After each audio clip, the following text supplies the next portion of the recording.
د نن ورځې تازه او مهم خبر یوازې پر ملایانو د تمرکز له وجې خپل نظام سره د نبي عمري مخالفت. سلام، ستړي مشئ، وخت مو بخیر. پام وکړئ د نن ورځې مهم خبر ته. ګرانو کتونکو پر حاله سره ویډیو کې کتلی شئ او که چیرې مو زموږ یوټیوب چینل نوي سبسکرایب کړئ نو پر سره افغان نیوز یوټیوب چینل سبسکرایب کړئ.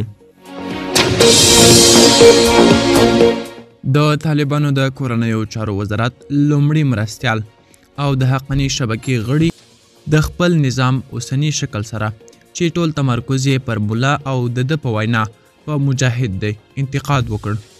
نوموړي ویلي د نظام د پرمخ وړلو لپاره د هر مسلک کسانو ته اړتیا ده او یوازې په مولا نظام نه جوړیږي. که هر څوک یا زه یا زموږ مشران فکر کوي چې اوسنی نظام یوازې په مولا او مجاهد جوړیږي، دا اشتباه ده او په دې اشتباه کې ورسره موافق نه یو. په ټینګار سره وایم دلته هر مسلک خلکو ته اړتیا شته، که ډاکټر دی، که انجینر دی، که ډریور باید دلته وي.